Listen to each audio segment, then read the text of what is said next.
Jonathan Gagerson here with Perspective C, three-time cancer survivor, been now through 174 treatments for cancer, but I'm still smiling, and I hope you are too. Today on this podcast, I want to come to you from a point of view that, are you stuck on the table? And that's what I'm titling this one, Stuck on the Table. So what I want to share with you is something that occurred to me during my second round of radiation. I had proton radiation. So I've been through both types of radiation. If you're not familiar with proton radiation, it takes quite a bit longer. You're on the table for quite a bit longer. And when I say on the table, because I had head and neck cancer, I was on the table locked down in a mask with a mouthpiece in my mouth so I couldn't talk very well, lying flat on my back on a steel metal table, and it's this huge machine going on around you. And it takes, for me, my sessions were at least 30 to 40 minutes every time I went in because of how many fields I was getting radiated. Well, it's like my third or fourth session in, and so early on in my second round of radiation treatment, that I had 2 areas radiated, and out of 4, and we're going for the third area. The machine moves to that area, but then nothing happens. And, you get used to the sounds in the room. You get used to sounds when hey, the machine is on doing its thing. The machine is not yet going. So I could tell nothing was happening. But I'm sitting there stuck on the table. I'm locked down. I can't go anywhere. Can't move my head, my upper body. My arms were in place. I mean, I technically could lift up my legs, but I was stuck on the table with nowhere to go. Well, some time passed, about 10 or 15 minutes passed, when finally the radiation tech came on the intercom and said, hey, the machine went down. They're working on getting it back up. Hang tight. It should only be another 5 or so minutes. I said, okay, well, at this point, because of surgery, I'm actually having some heavy buildup where it's difficult for me to breathe through my nose. I couldn't breathe through my mouth because of the mouthpiece. So I'm actually struggling a little bit in breathing and having to deal with some things. But I'm like, I want to get this over with and be done. Because not only that, it was like 11 o'clock at night. I was one of the last patients in that night. Well, about another 10 or so minutes goes on, and nothing's happening. So I've already been on the table about 20 minutes from when I got there. And now we've just added another 20 minutes of me just sitting there. So now I've been on the table 40 minutes, and I still have 2 fields that need to be radiated.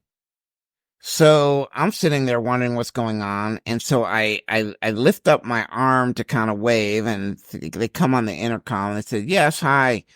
And they said, we know you're probably wondering where it should only be a few more minutes, might be a little longer. Are you okay? Give me a thumbs up if you're okay, or give me a thumbs down if you need me to come in. So I gave them a thumbs down. So then they came in to talk to me, didn't unhook me right away. And they said, listen, it should only be 5 or so more minutes. We're not sure, but are you okay if we just keep you in the position so then we can just continue? And I gave them a thumbs down, and I said, not going to work. And so they ended up unhooking me so I could sit up and breathe was my thing, which I'm glad I did because it took 20 more minutes before the machine was ready. And the reason they didn't necessarily want me to get up if I didn't have to and I was comfortable was because they wouldn't have to do the resettings of certain things before they get started. So it would have just made it quicker to restart and go. So I understand what the radiation tech was thinking. But I was having trouble breathing. I mean, genuinely having trouble breathing.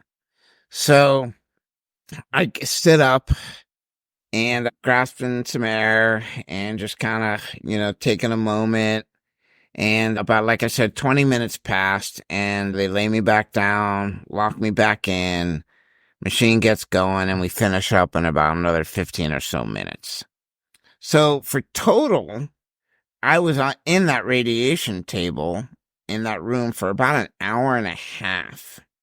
Well, I finally leave, and when I leave, I walk upstairs. It was during COVID, so my wife couldn't come in and wait in the waiting room. She actually had to wait outside in the car. So she'd been waiting outside in the car for an hour and a half, wondering what's going on with my husband. It usually doesn't take this long. So, of course, she's having thoughts like, oh my gosh, what happened? Something went wrong. There's this, that, whatever. She sees me, look of relief. I walk out, give her a hug, and she goes, are you okay? I said, yeah, I'm okay. I'm okay.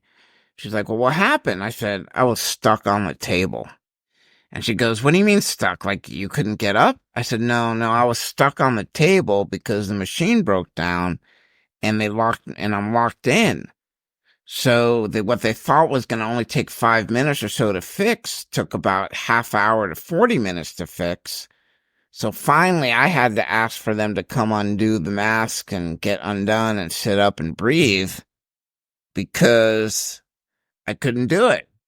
And so then when they lied me back down, they had to recalibrate or do whatever they do to get started again.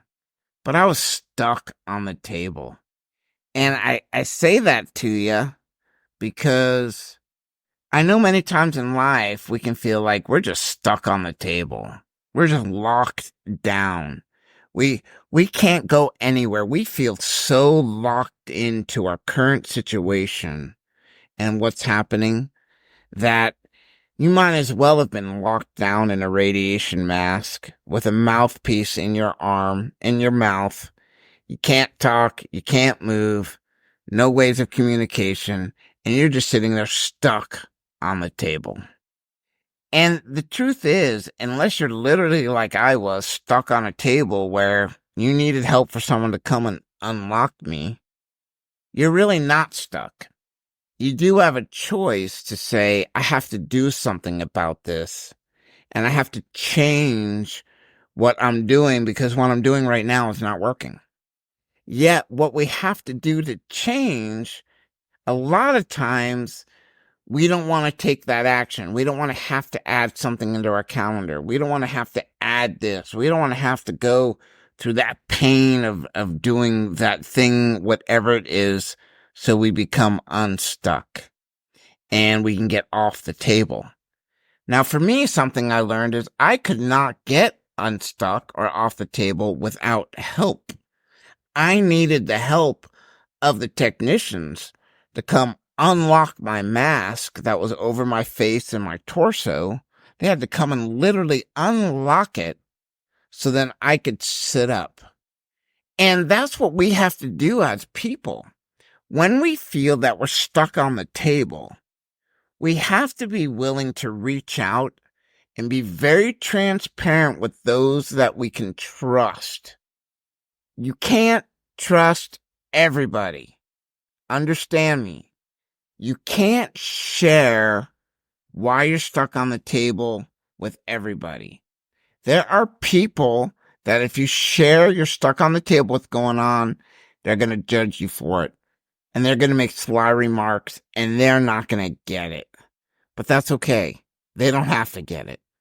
Yet, those who genuinely care about you and want to see you succeed and have a heart of giving, those are the people you want to share with of why you're stuck on the table. And because just like I needed help for someone to undo my radiation mask, you may need help for someone to help you get off the table to make that next step, whether it's being a better parent, a better husband, creating more income, maybe understanding discipline more, exercise, whatever it may be. For example, I have a great friend of mine who wanted to lose weight, and he sees me working out all the time. I look at working out as I want to live, so I need to work out. His view of working out was, this is boring, I hate it, I don't ever want to do it, why would I want to do this? But yet he wanted to lose weight. Finally, after some time, I got him to start coming to my house and working out together. And he didn't love it. His attitude was stinky, but he was here doing it. And that's all I asked. And he did it all. Never said, well, I'm not doing that. He said, okay, all right. He didn't like it, but he did it. Then the next step is I went and got him in a program that I was doing at the same time at a facility that was doing some, intense interval training sessions that we would go together. And he would do them together with me. And he was like, oh my gosh, this is a whole nother level. Well, it got to a point where I let him make his own decision. He ended up signing up for a year and is about 35 pounds lighter already. And now he says he actually looks forward to his workouts because he knows he's seen results and he knows how much better he's feeling today. I helped him get off the table. He was stuck on a table in his health, and I helped him get off that table, but then he empowered himself, took the initiative to stay off the table and continue. It might be the same thing with your career or finances. You may need somebody to look at your finances with you who can be honest with you and tell you what you need to stop doing. And you may not like it, but they'll be the ones that can say, listen, you need to stop doing this so you have more money. And then you won't be in such a bind. Because you got to have people who are willing to help you get stuck off the table. The great news is that you're not literally locked down in a mask like I was. You don't have a mouthpiece in your mouth that makes it so you can't breathe through your mouth or communicate. When I was stuck on that table I was there literally an hour sitting on that table. Imagine not being able to move, locked down, no talking, just sitting there for an hour listening to the electrical current noise. The thoughts that go through one's head are quite interesting. I had thoughts from mountain bluebirds to what my grandchildren would look like to what I'm going to try to eat tomorrow morning for breakfast. I can't sit there and tell you that I had some amazing, deep, profound thoughts during that time because I just wanted to get off the table. I wanted to get unstuck. And so many of us want to do that. Just get unstuck off the table. Get unstuck. So here's another funny story. Recently, with another friend of mine, we were out on his ATV, also known as like a side-by-side, where you actually sit. It's like think about it like a mini car, but dune buggy or something like that, where you can go off-roading on. And he let me drive, and I was driving it, and we got to this one area that was real muddy, and it was very unlevel terrain, and I took a moment. Well, I made a mistake. I took it too high, going very slow, in slow motion. The machine actually started to tip, and boop, it tipped right on its side. So I'm actually in the mud. The owner of it is in the passenger seat. He's up high. We both have our seatbelts on, and I'm getting covered in mud, and I kind of start laughing, literally laughing. Now, my friend whose machine, he wasn't laughing so much, but also because he was up high, trying to figure out what are we going to do here. I just kind of started laughing. And then a phone fell, and he goes, oh, grab my phone. And then I grab it, and I hand it to him. He goes, oh, that's not mine, that's yours. So my phone was the one that fell in the mud. Well, we undid our seatbelts, started laughing, and then opened up the latch, climbed right through. We were all okay, 100%. But our machine was on its side, stuck in the mud. And two people can't turn over a machine. Well, that entire day, we hadn't barely seen anybody out on the course in mud. And so we were Is anybody coming? How are we going to get this undone? And so I just kind of was like, well, we'll figure this out here. Something's going to happen. There's a way for me. I have a pickup truck. I could get my pickup truck up here somehow, and we could probably rig something. Well, within like 4 minutes of us getting out, a kid shows up. And he goes, oh, man, you guys are in trouble here. Oh, hey, I got a big posse of people coming, he tells me. And he did have an accent like that. And so next thing we know, like 20 people show up, all in there side by side, see us flipped over. And they're like, oh, we'll get you back up and running. Next thing we know, we're watching this whole thing unfold. They got a winch. They pull the machine back on its wheels, get on it. We back up a little bit, and we're ready to go. Well, one of the first things out of their mouth was, is everybody okay? And we're like, yeah, we're fine. One guy looks at me and goes, no, you don't look good. Your eye looks swollen. I said, no, I'm okay. He goes, you sure your eye is swollen? I go, yeah, I'm good. My eye is fine.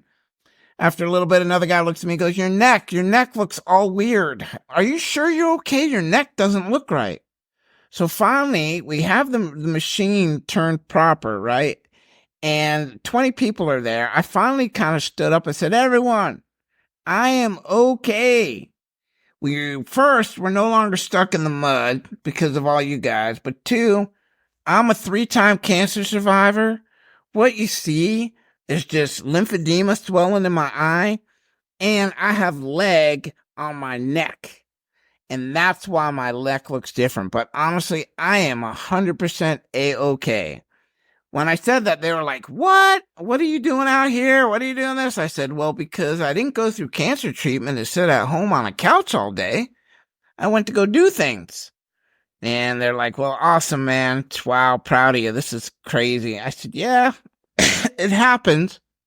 My point to that is we were stuck in the mud. And once again, when we weren't sure if there was going to be help shows up, and all these people helped us get unstuck out of the mud and back on course. So right now, if you feel like you're stuck on a table, maybe you flipped and you're stuck in the mud, reach out to somebody who can help you. Reach out to somebody who can make a difference for you.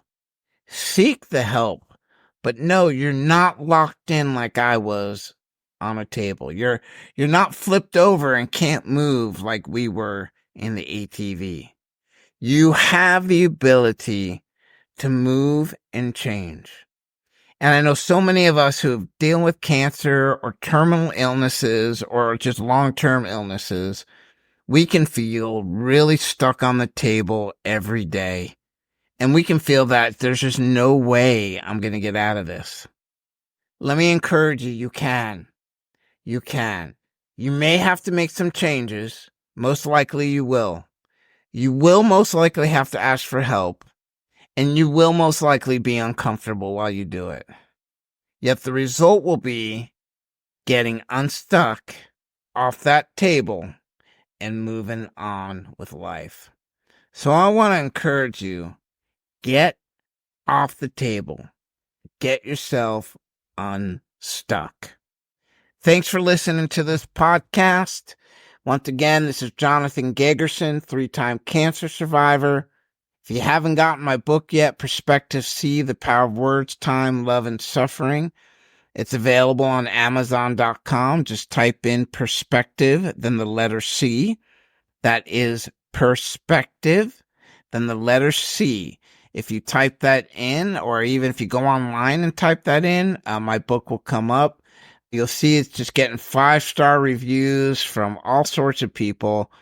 This is a book that'll help you, help everybody by reading this book. So I really want to encourage you to get a copy of it and read it and so forth. But again, I've had 174 treatments so far, but this is Jonathan Gagerson, and just know that I'm still smiling.